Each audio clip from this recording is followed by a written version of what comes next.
Shalom, Assalamualaikum, Om Swastiastu, Namo Buddhaya, salam kebajikan dan salam kesejahteraan bagi kita semua. Perkenalkan, saya John Francisco dengan NIM 21716500008 dari Fakultas Ilmu Sosial dan Ilmu Politik, Program Studi Ilmu Komunikasi, Universitas Kristen Indonesia. Saya akan menyampaikan terkait ringkasan buku pengantar ilmu hukum yang ditulis oleh R. Suroso. Bagian yang pertama, yaitu pengertian tentang pengantar ilmu hukum. A. Pengantar ilmu hukum dari segi pengantar. Pengantar ilmu hukum atau disingkat PIH terdiri dari gabungan kata pengantar dan ilmu hukum. Pengantar sendiri diartikan sebagai memperkenalkan pada objeknya, dan objeknya sendiri yaitu ilmu hukum. Jadi, dapat disimpulkan bahwa pengantar ilmu hukum adalah basis atau dasar yang tidak boleh ditinggalkan oleh mereka yang ingin mempelajari cabang-cabang dari ilmu hukum. B. Pengertian dari segi ilmu hukum. Ilmu hukum sendiri merupakan pengetahuan yang objeknya adalah hukum, yang mengajarkan perihal hukum dalam segala bentuk dan segala manifestasinya. A. Cross memberikan definisi bahwa ilmu hukum adalah segala pengetahuan hukum yang mempelajari hukum dalam segala bentuk dan manifestasinya. Yang B. Ilmu hukum dalam perpustakaan hukum dikenal dengan nama jurisprudence, yang berasal dari kata jus, juris, yang artinya hukum atau hak. C. Curzon berpendapat bahwa ilmu hukum adalah ilmu pengetahuan yang mencakup dan membicarakan segala hal yang berhubungan dengan hukum. Yang poin C. Cabang-cabang ilmu hukum. Yang pertama, menurut J. van Apeldoorn, ilmu hukum terdiri dari 3. Pertama, sosiologi hukum, dilanjutkan dengan sejarah hukum, dan yang terakhir perbandingan hukum. Kedua, menurut W.L. Gellemeyer, ilmu hukum terdiri dari 4, yaitu ilmu hukum positif, sosiologi hukum, perbandingan hukum, dan sejarah hukum. Dan terakhir adalah menurut J.B.H. Belfort, ilmu hukum terdiri atas 5, dogmatik hukum, sejarah hukum, ajaran hukum umum, perbandingan hukum, dan politik hukum. Selanjutnya, pendapat para pakar hukum. Dr. Sujono Dirtjosisworo, SH, menyatakan bahwa pengantar ilmu hukum atau PIH itu kerap kali oleh dunia studi hukum dinamakan ensiklopedi hukum, yang merupakan pengantar untuk ilmu pengetahuan hukum. Selanjutnya, sejarah singkat pengantar ilmu hukum. Pengantar ilmu hukum berasal dari terjemahan bahasa Belanda, Inleiding tot det rechtswetenschap. Istilah ini dipakai tahun 1920, yaitu dimasukkan dalam Hoger Onderwijswet atau Undang-Undang Perguruan Tinggi di negeri Belanda. Inleiding tot det rechtswetenschap adalah pengganti dari istilah Encyclopedie der Rechtswetenschap, yaitu istilah yang semula digunakan di negeri Belanda. Di Indonesia, istilah ini dikenal sejak 1924 dengan didirikannya Sekolah Tinggi Hukum di Batavia. Selanjutnya, peran dan fungsi pengantar ilmu hukum. Yang pertama, memberikan introduksi atau memperkenalkan segala masalah yang berhubungan dengan hukum. Kedua, menjelaskan tentang keadaan, inti, maksud, dan tujuan dari bagian-bagian pada hukum. Yang ketiga, memperkenalkan ilmu hukum, yaitu pengetahuan yang mempelajari segala seluk-beluk daripada hukum dalam segala bentuk dan manifestasinya. Yang keempat, merupakan dasar dalam rangka studi hukum. Yang kelima dan terakhir adalah mengkualifikasikan mata pelajaran pendahuluan pembukaan ke arah ilmu pengetahuan hukum pada tingkat persiapan.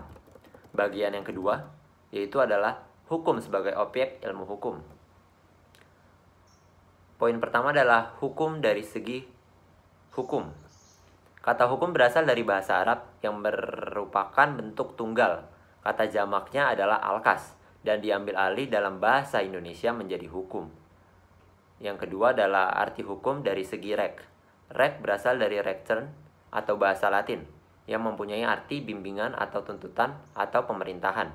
Dari kata rek juga timbul istilah gerechtigheid yang merupakan bahasa Belanda, atau gerechtigkeit yang merupakan bahasa Jerman yang berarti keadilan. Jadi rek dapat diartikan hukum yang mempunyai 2 unsur penting, yaitu kewibawaan dan keadilan. Yang ketiga adalah arti hukum dari segi ius. Kata ius berarti hukum yang berasal dari bahasa Latin atau lubere, yang artinya mengatur atau memerintah. perkataan, mengatur, dan memerintah itu mengandung pokok pada kewibawaan. Yang ketiga adalah dari segi lex. Kata lex atau lecere dalam bahasa Latin yang mempunyai arti mengumpulkan ialah mengumpulkan orang-orang untuk diberi perintah. Poin selanjutnya ialah definisi hukum oleh berbagai pakar. Pertama adalah Profesor Dr. P. Bors. Menurut Bors, hukum ialah suatu peraturan yang pelaksanaannya dapat dilakukan secara paksa bagi seluruh kelakuan atau perbuatan manusia yang bertujuan untuk mendapatkan tata atau keadilan. Yang kedua, Profesor Dr. Van Kan. Dalam bukunya yang terkenal, yaitu Inleiding tot de Rechtswetenschap, Van Kan yang berasal dari Belanda mendefinisikan hukum sebagai keseluruhan peraturan hidup yang bersifat memaksa untuk melindungi kepentingan manusia di dalam masyarakat. Selanjutnya adalah peran dan fungsi hukum. Pertama, masing-masing anggota masyarakat mempunyai hubungan kepentingan. Kepentingan tersebut berbeda-beda sehingga tidak jarang saling berlawanan. Untuk mengurangi timbulnya kericuhan, maka hukumlah yang mengatur dan melindungi kepentingan masing-masing. Disinilah hukum mempunyai peran yang penting agar masyarakat dapat hidup aman, tentram, damai, adil, dan makmur. Keadaan kehidupan masyarakat pada masa kini, sadar atau tidak, manusia sebagai anggota masyarakat selalu melakukan perbuatan hukum dan hubungan hukum. Fungsi hukumnya yang pertama ialah sebagai pengatur tata tertib hubungan masyarakat, kedua sebagai sarana mewujudkan keadilan sosial lahir dan batin, yang ketiga sebagai sarana penggerak pembangunan, yang keempat dan terakhir ialah sebagai fungsi kritis. Poin selanjutnya ialah tujuan hukum.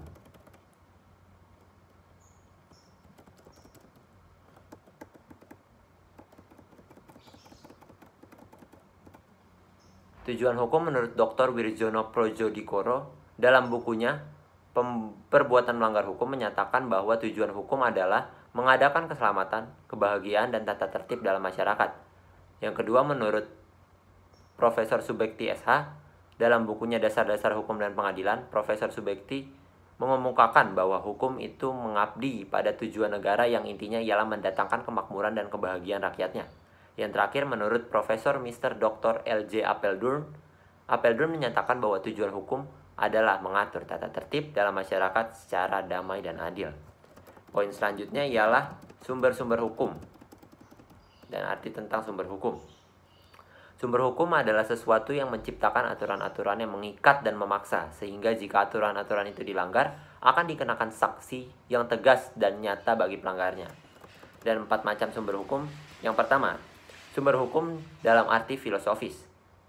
Kekuatan mengikat dari kaidah hukum bukan semata-mata didasarkan pada kekuatan yang bersifat memaksa, tetapi karena kebanyakan orang didorong oleh alasan kesulitan atau kepercayaan. Yang kedua adalah sumber hukum dalam arti formel.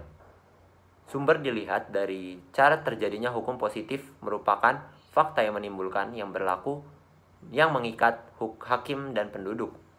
Yang ketiga adalah sumber hukum dalam arti historis. Tempat di mana kita dapat menemukan hukum dalam sejarah dari segi historis. Yang terakhir ialah sumber hukum dalam arti sosiologis. Faktor-faktor yang menentukan isi hukum positif, seperti misalnya agama, juga pandangan agama. Poin selanjutnya ialah penggolongan dan klasifikasi hukum dan penggolongan hukum.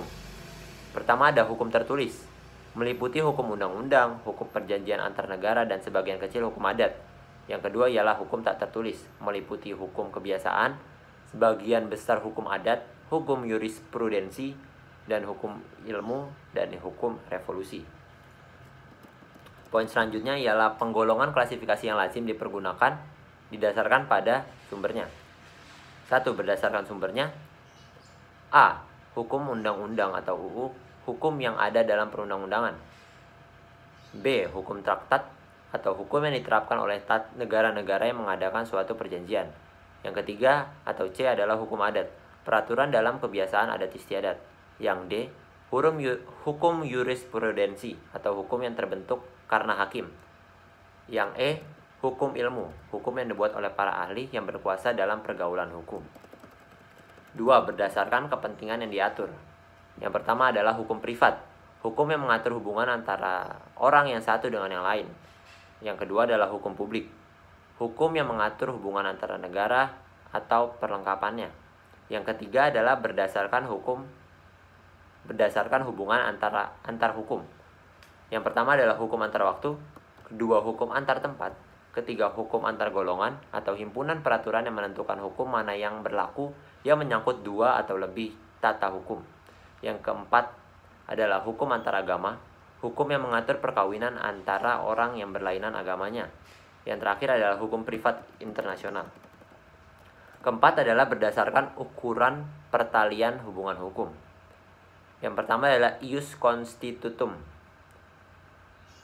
berdasarkan hukum yang berlaku sekarang bagi suatu masyarakat tertentu dalam suatu daerah. Yang kedua ialah ius constituendum, hukum yang diharapkan berlaku pada waktu yang akan datang.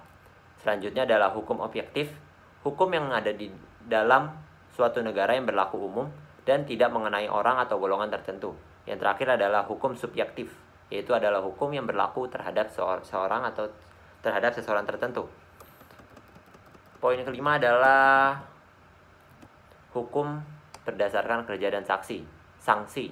Yang pertama adalah hukum kaidah, kedua hukum sanksi, ketiga adalah hukum memaksa atau hukum yang wajib ditaati dalam keadaan apapun tidak dapat dikesampingkan oleh perjanjian yang dibuat oleh kedua belah pihak. Yang terakhir adalah hukum tambahan, hukum yang dalam keadaan konkret dapat dikesampingkan oleh perjanjian yang dibuat oleh kedua belah pihak.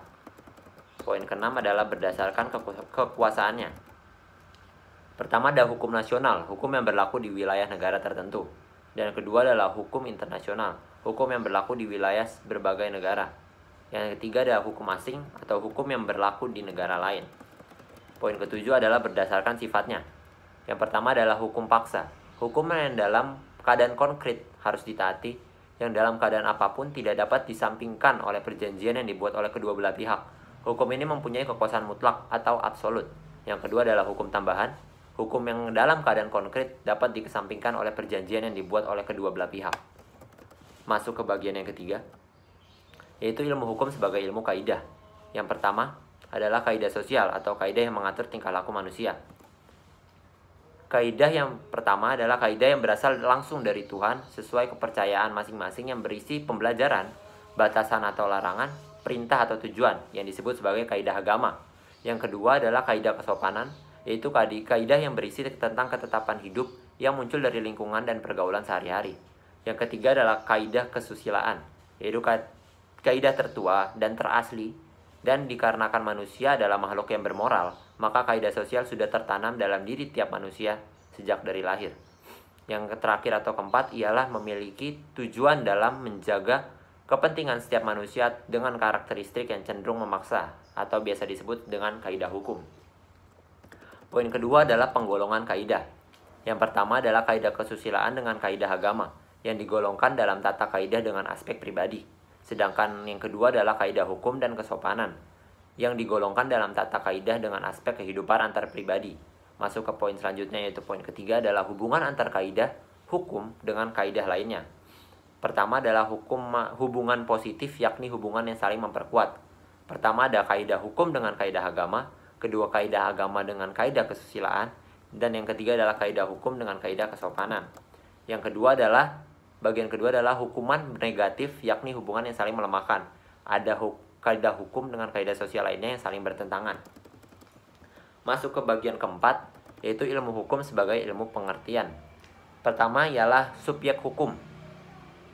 Segala sesuatu yang menurut hukum mempunyai hak dan kewajiban.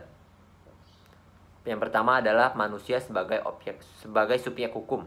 Manusia memiliki hak dan kewajiban dan dilindungi oleh hukum. Contohnya larangan terkait perampasan yang mengakibatkan kematian perdata, misal perbudakan dan sebagainya. Pengecualian, pertama kepada anak yang dalam kandungan, yang kedua adalah cakap hukum, ketiga adalah binatang sebagai subjek hukum. Dua adalah objek hukum. Yang pertama adalah benda sebagai objek hukum. Biasanya objek hukum adalah benda. Pengetahuan tentang benda terdapat luas pada buku 2 KUHP tentang hukum kebendaan. Yang kedua adalah manusia sebagai objek hukum. Manusia dapat menjadi objek hukum sepanjang hak dan kewajibannya tidak dilenyapkan atau tidak dicabut. Masuk ke poin selanjutnya ialah peristiwa hukum. Peristiwa hukum adalah suatu hukum atau kejadian hukum yang biasa dalam kehidupan sehari-hari yang akibatnya diatur oleh hukum. Macam-macam peristiwa hukum. Yang pertama adalah menurut hukum dan melanggar hukum. Contohnya kelahiran, kematian, jual beli, sewa menyewa, dan pembunuhan, juga lain-lainnya. Yang kedua adalah hukum tunggal dan hukum majemuk. Contoh hukum tunggal adalah hibah atau pemberian, sedangkan hukum majemuk adalah dalam perjanjian jual beli terjadi tawar-menawar, penyerahan barang, dan penerimaan barang. Yang ketiga adalah hukum sepintas dan terus-menerus. Contoh hukum sepintas adalah pembatalan perjanjian, sedangkan hukum terus-menerus adalah perjanjian sewa-menyewa yang berjalan bertahun-tahun, sehingga terjadinya terus-menerus. Keempat adalah hubungan hukum. Hubungan antara dua atau lebih subjek hukum. Yang pertama adalah unsur-unsur hubungan hukum. Yang pertama, adanya orang yang memiliki hak atau kewajiban saling berhadapan. Kedua adalah adanya objek yang berlaku berdasarkan hak dan kewajiban. Yang ketiga adalah adanya hubungan antar pemilik hak dengan pengemban kewajiban. Yang kedua adalah syarat hubungan hukum. Pertama adalah timbulnya peristiwa hukum, dan yang kedua adalah adanya pasal hukum. Masuk ke poin selanjutnya adalah hak. Hak adalah hukum subjektif yang juga merupakan segi aktif daripada hubungan hukum. Teori-teori tentang hak ada 3. Yang pertama adalah hak sebagai kepentingan yang terlindungi. B adalah sebagai hak kehendak yang diperlengkapi dengan kekuatan. Yang terakhir adalah teori gabungan. Masuk ke poin selanjutnya adalah perbuatan hukum, bukan perbuatan hukum, dan akibat dari hukum. Pertama, perbuatan hukum adalah setiap perbuatan subjek hukum yang akibatnya diatur oleh hukum. Sedangkan bukan perbuatan hukum adalah suatu batasan atau adanya terjadinya perbuatan hukum. Yang terakhir adalah akibat hukum, yang akibat suatu tindakan yang dilakukan untuk memperoleh suatu akibat yang dikehendaki oleh pelaku dan hukum. Bagian kelima atau bagian terakhir, yaitu ilmu sebagai ilmu kenyataan. Pertama ada antropologi hukum, suatu cabang ilmu pengetahuan yang mempelajari pola-pola sengketa dan penyelesaian pada masyarakat-masyarakat sederhana maupun masyarakat yang sedang mengalami proses perkembangan dan pembangunan. Menurut David Hunter, antropologi merupakan sebuah ilmu yang lahir dari rasa ingin tahu yang tak terbatas dari umat manusia. Studi antropologi hukum dapat dikatakan belum lama dan baru timbul pada abad yang ke-19. Sewaktu ada usaha-usaha untuk meneliti dasar-dasar hukum di Eropa, yaitu antara lain dengan jalan membandingkan sistem hukum masyarakat yang masih dianggap dalam tingkat sederhana di luar Eropa. Dalam antropologi hukum, tidak dapat membatasi diri pada isi peraturan-peraturan hukum dalam dan bentuk-bentuk saksinya. Tapi ada yang perlu diketahui dengan jelas adalah proses pembentukan hukumnya. Kebudayaan hukum yang dimaksud adalah kekuasaan yang digunakan oleh penguasa untuk mengatur masyarakat agar tidak melanggar kaidah-kaidah sosial yang telah ada di dalam suatu masyarakat itu sendiri. Kedua adalah sosiologi hukum. Menurut Surjono Sukanto, suatu cabang ilmu pengetahuan yang secara empiris dan analitis mempelajari hubungan timbal balik antara hukum sebagai gejala sosial dengan gejala-gejala sosial lainnya. Sosiologi hukum diantaranya mempelajari pengorganisasian sosiologi dari hukum. Objek sasaran ialah badan-badan yang terlibat dalam kegiatan penyelenggaraan hukum, seperti pembuat undang-undang, pengadilan, advokat, dan juga polisi. Yang ketiga adalah psikologi hukum. Suatu cabang pengetahuan yang mempelajari hukum sebagai suatu perwujudan dari perkembangan jiwa manusia. Psikologi adalah ilmu hukum pengetahuan tentang perilaku manusia. Maka dalam kaitannya dengan ilmu studi hukum, ia akan melihat hukum sebagai salah satu dari cerminan perilaku manusia. Pendekatan psikologi terhadap hukum juga bermaksud untuk mengkaji perilaku-perilaku masyarakat sebagai subjek hukum dalam melihat fenomena hukum yang ada. Yang keempat, ada sejarah hukum. Satu bidang studi hukum yang mempelajari perkembangan dan asal-usul sistem hukum dalam suatu masyarakat tertentu dan memperbandingkan antara hukum yang berbeda karena dibatasi oleh perbedaan waktu. Studi mengenai sejarah hukum akan menghasilkan keuntungan sama seperti mempelajari sejarah hukum. Salah satu keuntungannya adalah bahwa pengetahuan mengenai suatu sistem atau lembaga atau pengaturan hukum tertentu menjadi lebih mendalam dan diperkaya. Yang kelima adalah perbandingan hukum. A. Perbandingan hukum sebagai metode penelitian. Sebagai metode penelitian, perbandingan hukum dapat dipergunakan di semua bidang hukum seperti hukum privat, hukum publik, hukum tata negara, bahkan dapat digunakan di bidang ekonomi, ekstata, dan teknik. Yang B ada perbandingan hukum sebagai ilmu pengetahuan. Perbandingan hukum sebagai ilmu pengetahuan melangkah lebih jauh. Di samping meneliti adanya persamaan dan perbedaan, perbandingan hukum menyelidiki sebab-sebab dan latar belakang dari persamaan itu sendiri. Yang keenam adalah tujuan perbandingan hukum. Yang pertama adalah usaha untuk mengumpulkan berbagai informasi mengenai hukum asing. Yang kedua adalah untuk mendalami pengalaman yang dibuat dalam bidang studi hukum asing dalam rangka pembaruan hukum. Yang ketujuh ialah fungsi daripada perbandingan hukum. Yang pertama adalah fungsi teoritis daripada perbandingan hukum. Perbandingan hukum mempunyai peran yang sangat penting dalam era pembangunan hukum yang akan datang. Era pembangunan ini meliputi perkembangan ilmu hukum dan praktik hukum dan pembinaan hukum. Yang kedua adalah fungsi praktis daripada perbandingan hukum. Perbandingan hukum juga sangat bermanfaat di dalam praktik hukum, khususnya bagi applied research dan pembentukan hukum baru. Yang ketiga adalah fungsi perbandingan hukum dalam bidang pembinaan hukum. Di bidang pembinaan hukum, peranan perbandingan hukum tidak boleh diabaikan. Perbandingan hukum yang diterapkan bersamaan dengan pengembangan filsafat hukum, sosiologi hukum, dan sejarah hukum apabila juga dilatar belakangi oleh pengetahuan di bidang ekonomi dan psikologi. Yang kedelapan adalah manfaat daripada perbandingan hukum. Yang pertama, dari manfaat itu adalah bermanfaat sebagai unifikasi hukum. Unifikasi hukum berarti berlakunya satu macam hukum untuk berbagai golongan masyarakat, dan unifikasi ini dapat bersifat nasional maupun internasional. Manfaat yang kedua adalah bermanfaat bagi usaha menumbuhkan saling pengertian suatu bangsa. Hubungan serta pergaulan diikat serta diwujudkan dalam suatu perjanjian internasional. Karena tidak ingin ada keretakan, maka perjanjian tersebut harus dibuat sedemikian rupa sehingga tidak menimbulkan kesalahpahaman. Yang ketiga dari manfaatnya adalah bermanfaat bagi usaha memperoleh pengertian yang lebih mendalam mengenai hukum itu sendiri. Dengan mengetahui keadaan hukum, kita menemukan perspektif yang menyangkut perkembangan hukum kita yang mana adalah penting dalam usaha pembaruan hukum. Yang terakhir adalah bermanfaat bagi pelaksanaan hukum perdata internasional. Perselisihan yang bersifat hukum perdata internasional adalah suatu perselisihan yang timbul antar warga negara dari suatu negara dengan warga negara dari negara lainnya dalam bidang hukum perdata. Sekian ringkasan buku dari saya. Mohon maaf jika ada salah kata dan pengertian. Terima kasih.